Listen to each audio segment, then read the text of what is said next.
Amanat Inspektur Upacara. Pasukan diistirahatkan. Parade.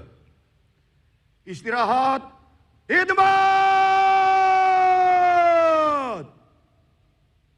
Gerak.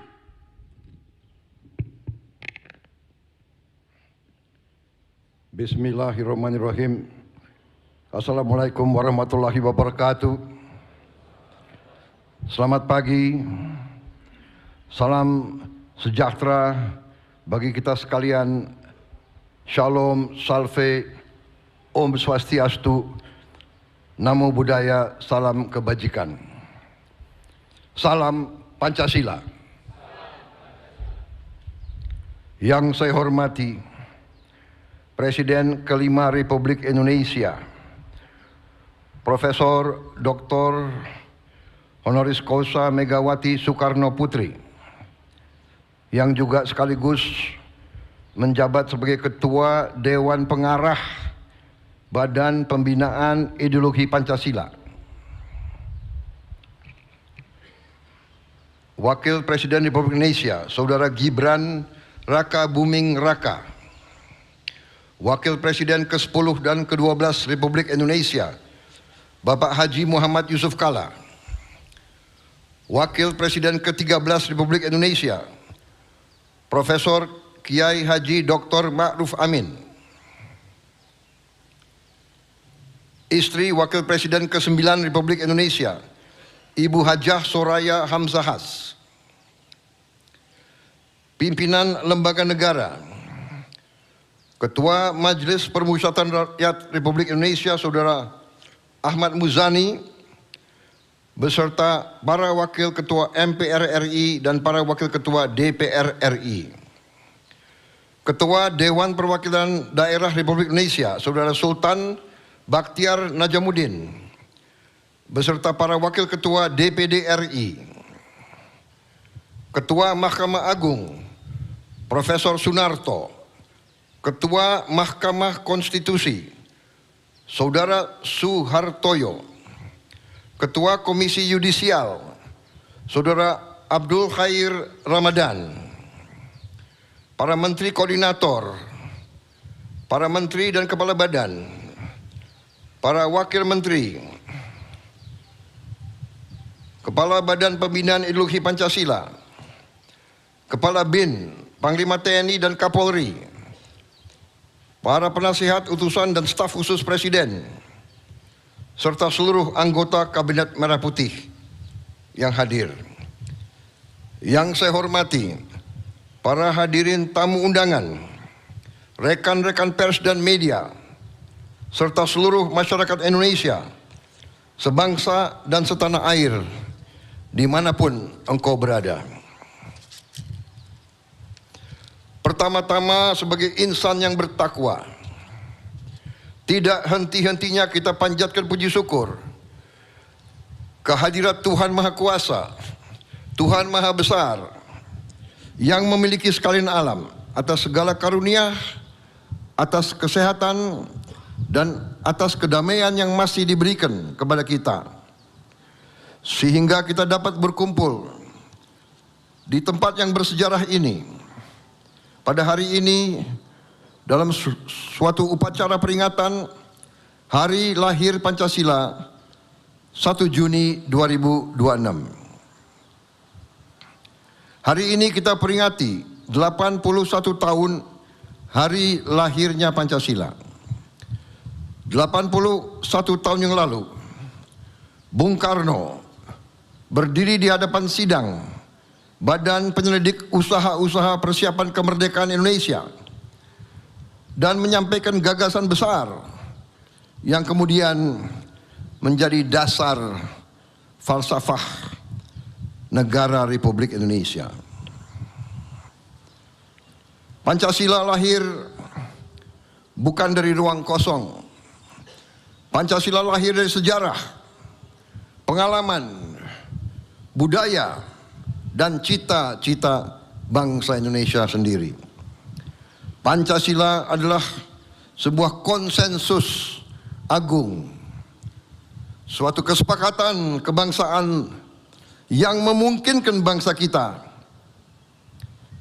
yang terdiri atas ribuan pulau, ratusan suku bangsa, ratusan bahasa, dan ratusan budaya yang berbeda-beda untuk hidup sebagai satu bangsa. Karena itulah tema peringatan tahun ini, Pancasila sebagai pemersatu bangsa dan fondasi perdamaian dunia, memiliki makna yang sangat mendalam. Di tengah dunia yang semakin terpecah oleh pertikaian, rivalitas geopolitik, perang dagang, dan ketidakpastian ekonomi, Indonesia memiliki pegangan yang kokoh.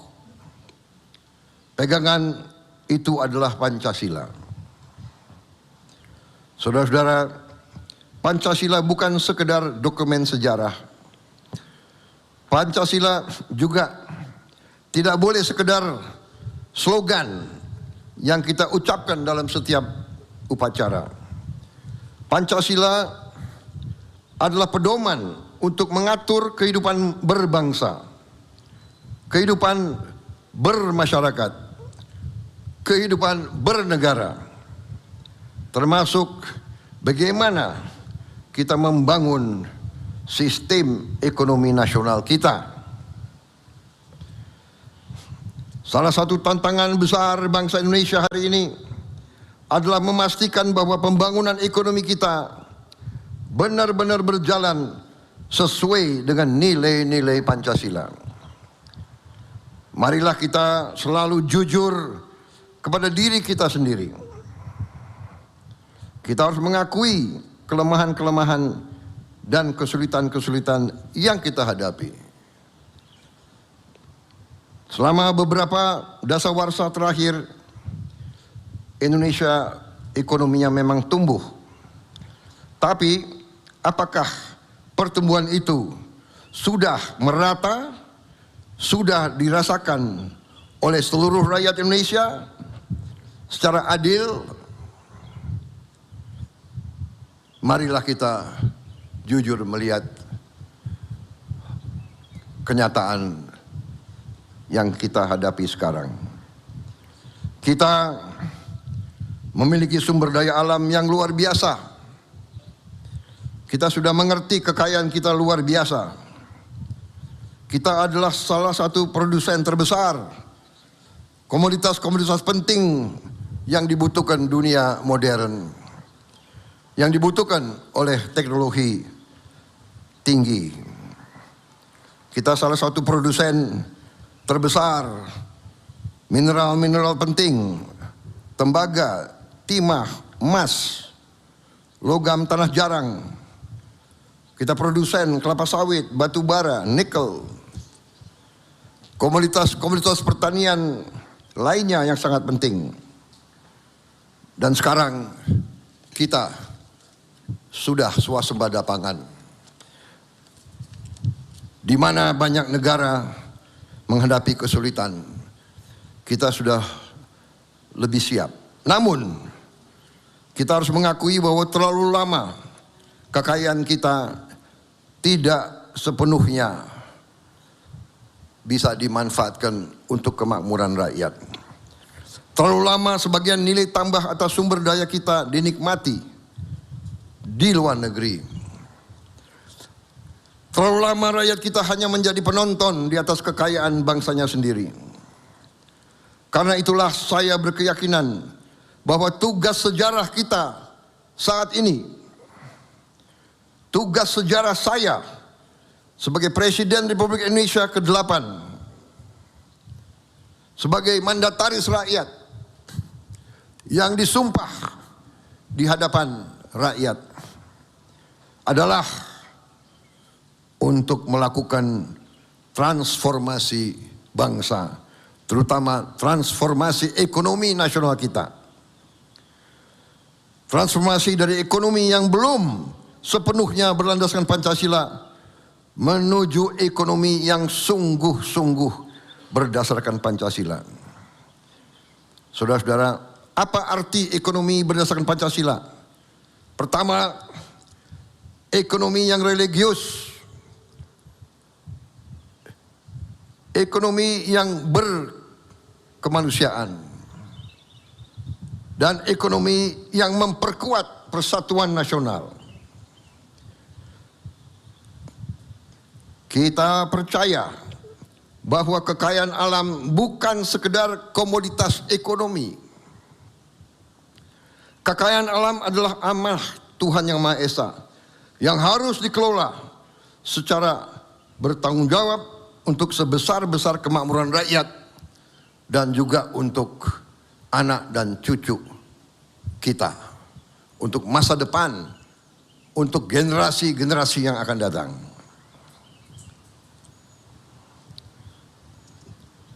Pembangunan ekonomi tidak boleh hanya menghasilkan angka-angka statistik. Pembangunan ekonomi harus menghasilkan kehidupan yang lebih baik bagi seluruh rakyat Indonesia. Anak-anak kita, anak-anak saudara-saudara yang paling lemah, paling miskin, paling tidak berdaya, harus memperoleh gizi yang cukup.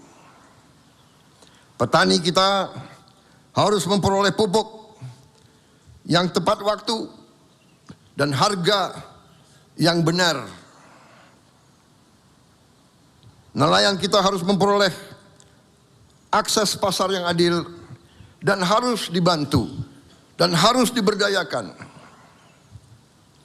Para nelayan kita adalah produsen protein yang sangat penting agar rakyat kita bisa jadi rakyat yang kuat. Pekerja-pekerja kita harus memperoleh kesempatan, penghidupan dan penghasilan yang layak. Nasib pekerja kita harus dilindungi, harus dibantu. Ketiga, ekonomi kita harus berpihak kepada kepentingan nasional dan kepentingan rakyat. Ekonomi kita tidak boleh hanya menguntungkan segelintir orang saja. Sudah terlalu lama harga berbagai kekayaan alam kita ditentukan oleh pihak lain, ditentukan di negara lain. Sudah terlalu lama sebagian keuntungan dari sumber daya alam mengalir ke luar negeri dan tidak tinggal di ibu pertiwi. Karena itu, pemerintah menentukan ekspor sumber daya alam satu pintu. Kita juga harus melakukan investasi besar di bidang industrialisasi berdasarkan hilirisasi. Kita harus memperkuat pengelolaan devisa hasil ekspor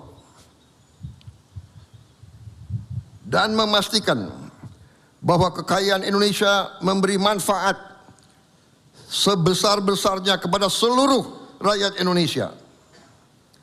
Keempat, ekonomi Pancasila adalah ekonomi yang egaliter, ekonomi yang kerakyatan. Ekonomi kita berdasarkan rancang bangun cetak biru yang dibuat oleh pendiri-pendiri bangsa kita, oleh Bung Karno, Bung Hatta, Bung Syahrir dan semua pendiri-pendiri bangsa kita, tertuang dengan sangat jelas dalam pasal 33 Undang-Undang Dasar 1945, di mana sangat jelas diamanatkan bahwa perekonomian Indonesia disusun sebagai usaha bersama berdasarkan azas kekeluargaan.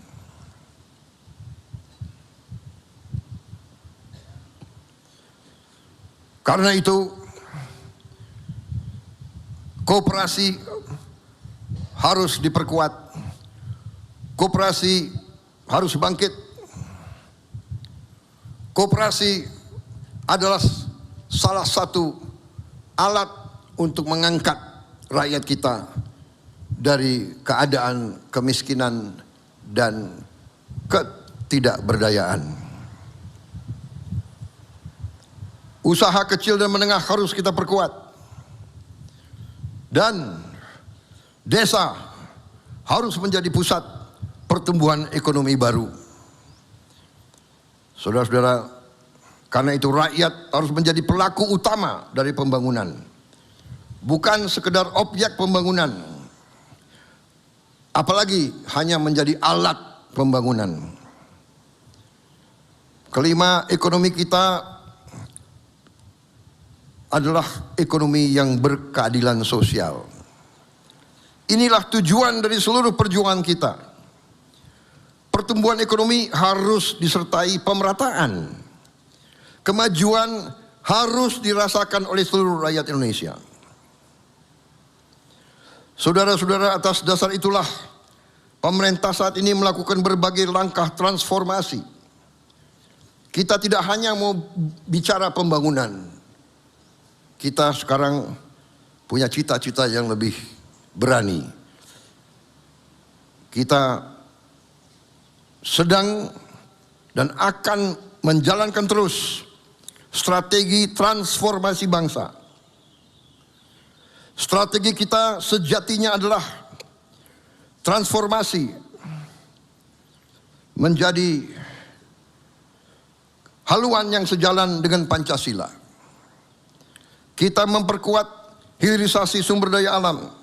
Kita membangun ketahanan pangan nasional. Kita memperkuat koperasi dan ekonomi desa. Kita terus memberi makan bergizi gratis untuk membangun generasi Indonesia yang sehat dan unggul dan cerdas. Kita memperkuat pendidikan, kesehatan, dan pembangunan manusia. Kita memperbaiki tata kelola agar kekayaan bangsa tidak terus bocor dan tidak terus mengalir ke luar negeri. Saudara-saudara, suatu transformasi, suatu perubahan yang besar tidak mudah. Kita akan menghadapi rintangan, kita akan menghadapi tantangan.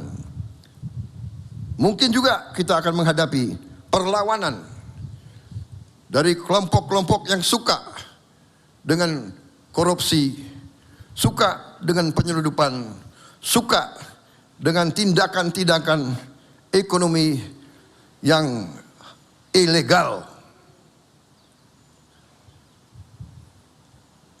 Kita akan mungkin menghadapi perlawanan dari mereka-mereka yang tidak cinta tanah air, bahkan berusaha terus untuk memperlemah NKRI.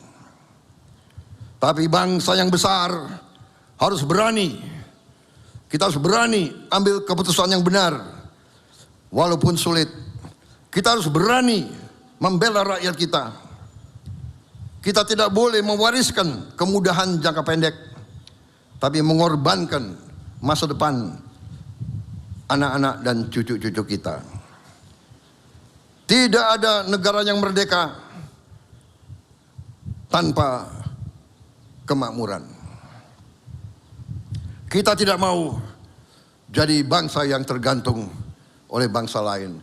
Karena sesungguhnya tidak ada bangsa lain yang akan kasihan sama kita. Kalau kita dalam kesulitan, kalau rakyat kita lapar, kalau rakyat kita dalam kesulitan, tidak ada bangsa lain, kekuatan lain yang akan kasihan atau membantu kita. Sebagaimana pendiri bangsa kita, sebagaimana proklamator kita, Bung Karno pernah menganjurkan kepada kita, kita harus berani berdiri di atas kaki kita sendiri. Itu adalah intisari daripada negara yang berdaulat. Saudara-saudara, Pancasila telah mempersatukan bangsa Indonesia selama 81 tahun. Banyak pihak, banyak negara yang mengatakan Indonesia tidak bisa utuh, Indonesia tidak bisa bertahan karena terlalu banyak perbedaan, terlalu banyak suku bangsa, terlalu banyak bahasa daerah, terlalu banyak adat yang berbeda. Tapi kita buktikan hari ini, kita masih menjadi bangsa yang utuh, bangsa yang bersatu. Dan saya yakin ketika kita menjalankan Pancasila secara sungguh-sungguh di bidang politik, di bidang hukum, di bidang sosial, di bidang budaya, dan terutama di bidang ekonomi, saya yakin Indonesia tidak hanya akan menjadi negara maju dan makmur, Indonesia akan menjadi bangsa yang dihormati oleh bangsa-bangsa lain karena rakyatnya sejahtera.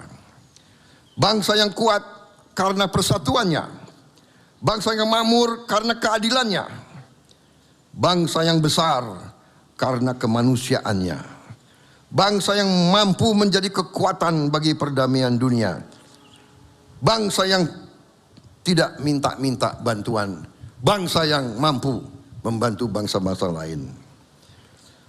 Mari kita jaga Pancasila, mari kita amalkan Pancasila, mari kita wujudkan Indonesia yang adil, makmur, berdaulat dan bermartabat. Terima kasih. Wassalamualaikum warahmatullahi wabarakatuh. Salam sejahtera bagi kita sekalian. Shalom, salve, Om, Santi, Santi, Santi Om. Namo Buddhaya, salam kebajikan, salam Pancasila. Merdeka! Merdeka! Merdeka!